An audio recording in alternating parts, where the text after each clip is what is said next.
Chapter third matrices. इसको हम एक एग्जाम्पल के हेल्प से समझने की कोशिश करते हैं।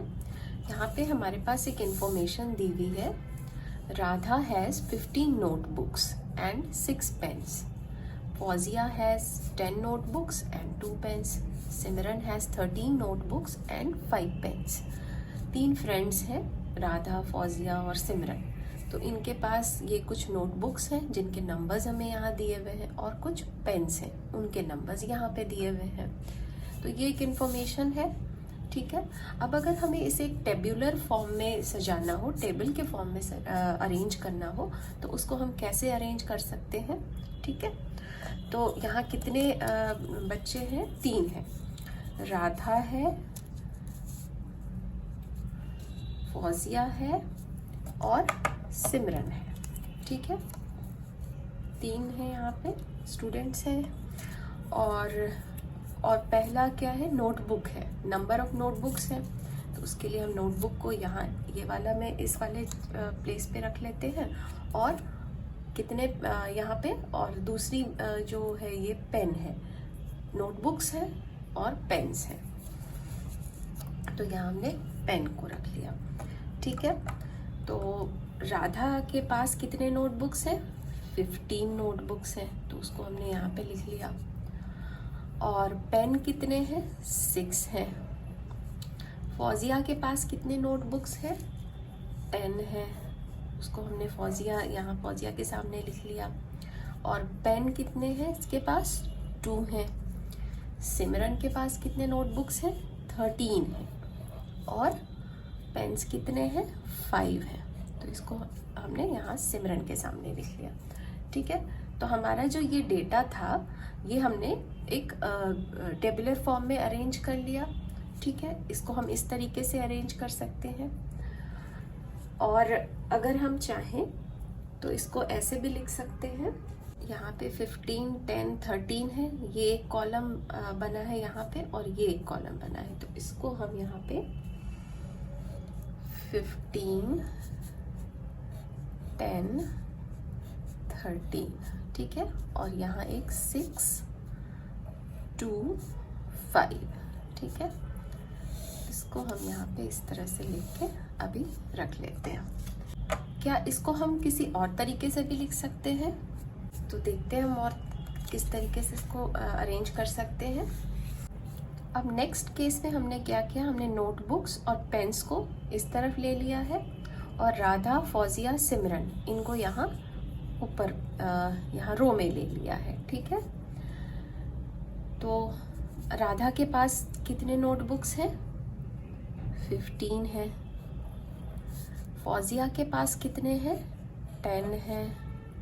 और सिमरन के पास कितने नोटबुक्स हैं? 13 हैं। राधा के पास पेन कितने हैं? 6 हैं। फौजिया के पास 2 है और सिमरन के पास 5 है, ठीक है। सेम इंफॉर्मेशन है और हमने इसको 2 तरीके से लिखा है। पहला वाला देखा आपने, जब यहाँ नेम्स इस तरफ थे, कॉलम में थे, और नोटबुक्स पेन यहाँ रो में थे, तब हमने एक अरेंज किया था। और अभी हमने इसको अरेंज किया, ठीक है। इसको भी हम यहाँ पे लिख लेते हैं। 15, 10, 13 है, यहाँ पे इस जगह पे लिख लेते हैं। 15, 10, 13 है फर्स्ट रो में। 6, 2, 5 है। 6, 2 और 5 है, ठीक है। यहाँ पर आपने देखा इस सेम इंफॉर्मेशन से हमने 2 तरह के अरेंजमेंट निकाले। ये फर्स्ट मान लो और ये सेकंड अरेंजमेंट मान लो, ठीक है। तो इसमें यहाँ पे क्या मिल रहा है हमें? ये वाली जो लाइन होती है, ये हॉरिजॉन्टल वाली, इसको हम रोज बोलते हैं, है ना।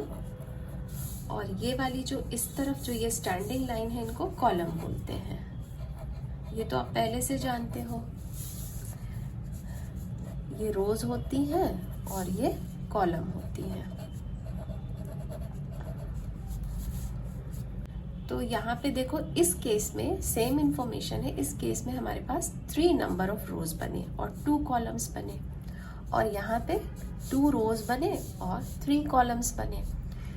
ठीक है, यहाँ फर्स्ट कॉलम क्या रिप्रेजेंट कर रहा है, राधा, फौजिया और सिमरन के पास कितने कितने नोटबुक्स हैं, और ये सेकेंड कॉलम रिप्रेजेंट कर रहा है इनके पास कितने पेन हैं। लेकिन यहाँ पे ये वाला जो है, यहाँ पे कॉलम रिप्रेजेंट कर रहा था number of notebooks and number of pens, और यहाँ पे रो रिप्रेजेंट कर रहा है नंबर ऑफ नोटबुक्स और नंबर ऑफ पेन्स को। ठीक है, तो इस तरह के जो अरेंजमेंट्स होते हैं इन्हीं को हम मैट्रिक्स बोलते हैं। और ये तो अभी हमने एग्जाम्पल के हेल्प से देखा, अब हम इसका डेफिनेशन देखते हैं। Definition, a matrix is an ordered rectangular array of numbers or functions. The numbers or functions are called the elements or the entries of the matrix. यहाँ पर एक मैट्रिक्स जो होती है वो रेक्टेंगुलर एरे या अरेंजमेंट है नंबर और फंक्शंस की, और जो ये नंबर और फंक्शंस होते हैं इसके, इनको हम एलिमेंट्स या एंट्रीज बोलते हैं। ठीक है, order of a matrix, matrix को आप ऐसे समझ सकते हो जैसे आप अगर क्लासरूम में बैठते हो, ठीक है, तो सिटिंग अरेंजमेंट वहाँ पे भी एक होती है, कई सारे नंबर ऑफ रोज होते हैं, नंबर ऑफ कॉलम्स होते हैं। ठीक है, एक वहाँ पे होती है। फिर जैसे मान लो अगर आप मूवी थिएटर जाते हो, वहाँ पे भी कई सारे रोज कॉलम होते हैं। तो लेकिन अगर आप कोई सीट बुक करते हो तो आप अपनी वो स्पेसिफिक सीट पर ही जाके बैठते हो। उसी तरह यहाँ पर हर एक एलिमेंट की स्पेसिफिक प्लेस है, वो वहीं पर आपको मिलेगा। जैसे अगर मैं A22 बोलूँ तो हम ये वाला जो एलिमेंट है हम इसी प्लेस पर आएंगे, हम कहीं और नहीं जाएंगे। ठीक है, तो हम ऑर्डर ऑफ अ मैट्रिक्स समझते हैं। यहाँ पे जो आप ये वाली जो लाइंस, जो ये हॉरिजॉन्टल लाइन देख रहे हो जितनी भी, ये रोज को रिप्रेजेंट कर रही है, ये आपने पहले भी अभी देखा। और जो ये वर्टिकल लाइंस हैं ये सारी आपकी कॉलम को रिप्रेजेंट कर रही हैं। तो इस मैट्रिक्स के अंदर कितने सारे रोज हैं, m रोज हैं।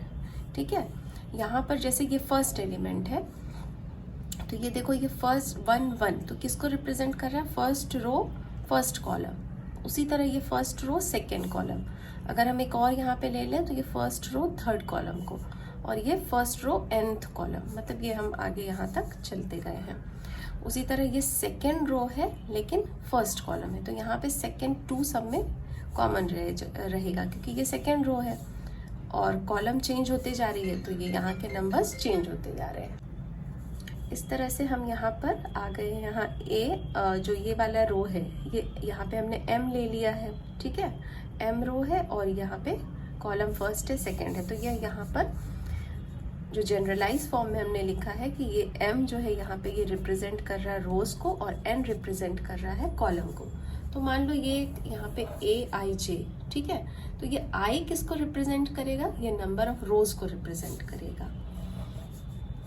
AIJ है अगर ये अगर हमने यहाँ पे इस मैट्रिक्स का नाम अगर हमने A दे दिया, ठीक है, AIJ जो होगा इसकी ऑर्डर M इंटू N होगी। ठीक है, और ये AIJ यहाँ पे जो हमने यहाँ पे लिखा हुआ है, ये यहाँ पे I रिप्रेजेंट कर रहा है ith रो को, और ये J रिप्रेजेंट कर रहा है jth कॉलम को। ठीक है, चलो इसको थोड़ा एक एग्जाम्पल के हेल्प से हम और क्लियर करते हैं। मान लो हमारे पास एक मैट्रिक्स है, मान लो ये B है। ठीक है, इस मैट्रिक्स का नाम हमने B ले लिया। इसके एलिमेंट्स हमने 2 3 4 5 6 7 कर लिए। ठीक है, तो आपको ये पता है कि M इंटू N में हम इसकी ऑर्डर लिखते हैं, रोज को रिप्रेजेंट करता है M, तो यहाँ देखो कितने रोज है, 1 2 रोज हो गए, और ये क्रॉस, और N किसको रिप्रेजेंट करता है, कॉलम को, तो यहाँ कितने कॉलम हो गए, 3। तो अगर आपको क्वेश्चन पूछे, अगर एक मैट्रिक्स देखे कि इसकी आप ऑर्डर बताओ, तो आप इजीली लिख लोगे। ठीक है, तो इस मैट्रिक्स का जो ऑर्डर है वो 2/3 हो गया। और अगर इसमें नंबर ऑफ एलिमेंट्स पूछे जाएं कि नंबर ऑफ एलिमेंट्स इस मैट्रिक्स के अंदर कितने हैं, तो आप इनको मल्टीप्लाई कर दो, तो ये क्या हो जाएंगे, नंबर ऑफ एलिमेंट्स, ये हो जाएगा 6। ठीक है, तो ये ऑर्डर क्या हो गई, ऑर्डर हो गई हमारी 2 × 3। ठीक है, और नंबर ऑफ एलिमेंट्स हो गए 6। अब हम अपनी अगली टॉपिक पर आ जाते हैं, टाइप्स ऑफ मैट्रिसेस। इसके जो टाइप्स हैं उनको हम एक एक करके देखते जाते हैं। फर्स्ट है रो मैट्रिक्स। रो मैट्रिक्स आपको इसके नाम से ही क्लियर हो रहा होगा कि ये रो में होती है। A matrix with only 1 row and plural columns. इसमें नंबर रोज जो है वो एक ही रहेगा हमेशा, इसलिए यहाँ पे हमने ये 1 लिखा है, लेकिन कॉलम बहुत सारे हो सकते हैं। ठीक है, तो ये जनरलाइज फॉर्म है। अगर इसको आप एक एग्जाम्पल और एक एग्जाम्पल के हेल्प से देखना चाहो तो मान लो 3, 5, 9, 0। ठीक है, ये एक रो मैट्रिक्स हो गई। ठीक है, इसका एक नेम दे दो, A = और नंबर ऑफ रोज तो 1 ही होगा, और कॉलम आप काउंट कर लो, 4 है तो 1/4। ठीक है, इसकी ये क्या हो गई, ये ऑर्डर हो गई। और एलिमेंट्स पूछा जाए तो 1 × 4 4 हो गया, तो 4 एलिमेंट्स है। नेक्स्ट है column matrix. A matrix with only 1 column and plural rows. Column आपके पास हमेशा एक ही होगी इस केस में, और रोज जो है वो कई सारे हो सकते हैं। मान लो एक ये है 11, 17, 20। ठीक है, यहाँ पे इसका जो नंबर ऑफ रोज यहाँ पे कितने आ जाएंगे, 1, 2, 3 हो जाएगा, लेकिन कॉलम तो हमारे पास एक ही है तो ये हम 1 लिखेंगे। ठीक है, तो ये इसकी ऑर्डर हो गई। Rectangular matrix. A matrix in which number of rows is not equal to number of columns is called a rectangular matrix. ऐसी मैट्रिक्स जिसके नंबर ऑफ रोज और नंबर ऑफ कॉलम्स डिफरेंट हो। ठीक है, मान लो 7, 9, 2, 0, 15 -5। तो यहाँ इस केस में 7, 9, 2, 0, 15 -5। तो इस केस में क्या हो रहा है, नंबर ऑफ रोज तो 2 है लेकिन कॉलम 3 है। ठीक है, अगर कॉलम भी 3 हो जाती, 1, 2, यहाँ भी एक और रो आ जाता, तो ये 3/3 का मैट्रिक्स हो जाता, तब ये रेक्टेंगुलर मैट्रिक्स नहीं होता। तो रेक्टेंगुलर मैट्रिक्स की क्या प्रॉपर्टी होगी, उसके नंबर ऑफ रोज और नंबर ऑफ कॉलम डिफरेंट होंगे। 0 और नल मैट्रिक्स। तो 0 मैट्रिक्स को ही नल मैट्रिक्स भी बोलते हैं। A matrix in which all the elements are 0। एक ऐसी मैट्रिक्स जिसके सारे एलिमेंट 0 हों, उनको हम 0 या नल मैट्रिक्स बोलते हैं। अब आ गया स्क्वायर मैट्रिक्स। ठीक है, a square matrix in which the number of rows are equal to the number of columns.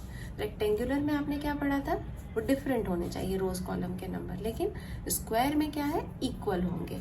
ठीक है, thus m by n matrix is said to be square matrix if m is equal to n, दोनों अगर equal हो, and is known as square matrix of order n। तो उसको हम order n का भी मैट्रिक्स बोलते हैं। n कोई भी नंबर हो सकता है। जैसे कि एक एग्जांपल है, मान लो ये एक मैट्रिक्स है A, 3, 4, 2, 0, 1, 7, 9, 5, 8 इसके एलिमेंट्स है, तो ये 3/3 का मैट्रिक्स है। इसका ऑर्डर 3/3 है, 3 rows and 3 column. So here A is a square matrix of order 3। यहाँ पे 3 था तो 3 है। अगर मान लो कोई ऐसा मैट्रिक्स हो जाए जिसमें 2 ही एलिमेंट हो, जो 2/2 का हो, मान लो यहाँ पे 1, 2, 3, 4। ठीक है, तो ये 2/2 हो गया इसका ऑर्डर। तो यहाँ पे ये क्या हो जाएगा, तो B एक स्क्वायर मैट्रिक्स हो जाएगा ऑफ ऑर्डर 2। ठीक है, diagonal matrix. A square matrix in which all the non diagonal entries are 0। Diagonal matrix की पहली क्या प्रॉपर्टी होगी, वो एक स्क्वायर मैट्रिक्स होना चाहिए। ठीक है, और उसके जितने भी नॉन डायगोनल क्या हो गया, ये हो गया है ना। स्क्वायर के अंदर भी आपने एक डायगोनल देखा हुआ है। तो इसी तरह यहाँ पे भी जो ये वाले एलिमेंट्स होते हैं इनको हम डायगोनल एलिमेंट्स बोलते हैं, डायगोनल एलिमेंट्स या डायगोनल एंट्रीज बोलते हैं। ठीक है, तो ये वाले जो एलिमेंट्स होंगे उनकी कुछ ना कुछ तो वैल्यू होगी, लेकिन बाकी के जितने सारे एलिमेंट्स होंगे वो सारे हमारे 0 होने चाहिए। ठीक है, तो इसको हम एक एग्जांपल के हेल्प से देख लेते हैं। तो यहाँ देखो इस मैट्रिक्स में ये वाले जो है ये डायगोनल एलिमेंट्स हो गए हमारे। ठीक है, तो ये डायगोनल एलिमेंट्स कैसे हैं, यहाँ इसका अगर हम देखें तो ये A11 को रिप्रेजेंट कर रहा है, इस वाले एलिमेंट को देखें तो ये A22 को है रिप्रेजेंट कर रहा है, और ये A33 को रिप्रेजेंट कर रहा है। ठीक है, तो नंबर ऑफ रोज और नंबर ऑफ कॉलम यहाँ पे I और J दोनों इक्वल हो रहे हैं, यहाँ भी इक्वल हो रहे हैं, यहाँ भी इक्वल हो रहे हैं। ठीक है, तो यहाँ पे हमने एक यहाँ कंडीशन लिखी है कि AI equal to 0, sorry AIJ is equal to 0, मतलब ये सारे एलिमेंट्स के लिए तो 0 होगा। If I is not equal to J, उन केसेस में जहाँ पे कि I और J दोनों इक्वल नहीं है, जैसे ये वाला अगर आप टर्म लो तो ये किसको रिप्रेजेंट, A11, ये A12, ये A13, तो यहाँ I और J इक्वल नहीं है, यहाँ पर I और J इक्वल नहीं है, तो ये वाले सारे टर्म्स 0 होते जाएंगे। जहाँ पर कि I इक्वल J का होगा वो टर्म्स 0 नहीं होंगे, बाकी जहाँ जहाँ I J के इक्वल नहीं होगा, जैसे ये वाला ले लो, ये किसको रिप्रेजेंट कर रहा है, A23 को रिप्रेजेंट कर रहा है। इस वाली केस में I और J इक्वल नहीं है, तो इसलिए ये वाला टर्म 0 हो गया। तो जिस वाले केस में I और J दोनों इक्वल होंगे वो टर्म हमारा 0 नहीं होगा, और बाकी के सारे टर्म्स 0 हो जाएंगे। Next is scalar matrix. A diagonal matrix in which all diagonal elements are equal is called a scalar matrix. ठीक है, डायगोनल मैट्रिक्स ऐसी डायगोनल मैट्रिक्स जिसके कि डायगोनल एलिमेंट्स इक्वल हो जाएंगे, मतलब वो कांस्टेंट रहेंगे, तो वैसे मैट्रिक्स को हम स्केलर मैट्रिक्स कहते हैं।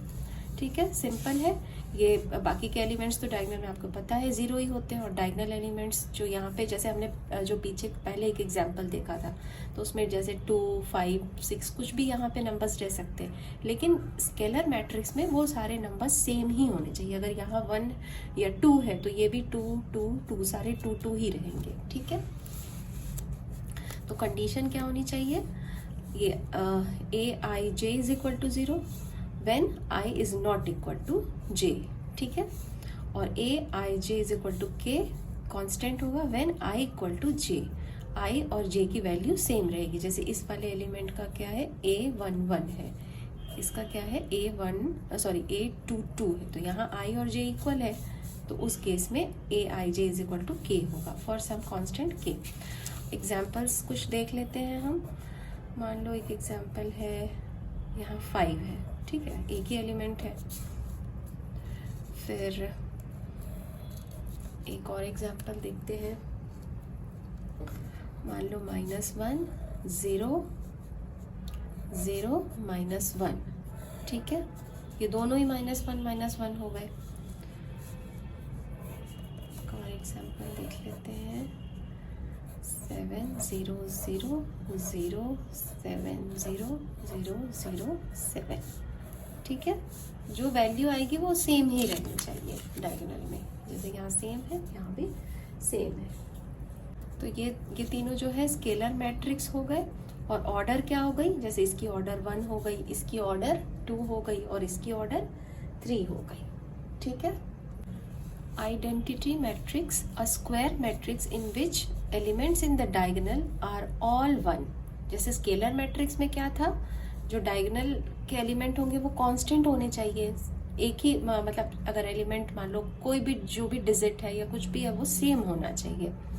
लेकिन यहाँ पे है, यहाँ कंडीशन है कि डायगोनल के जो एलिमेंट है वो सारे 1 ही होने चाहिए, and rest all are 0 is called identity matrix.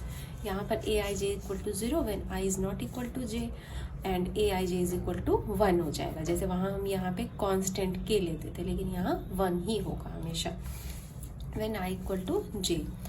N identity matrix is denoted by I, इसको हम आई से भी डिनोट करते हैं। An identity matrix of order n is written as I N.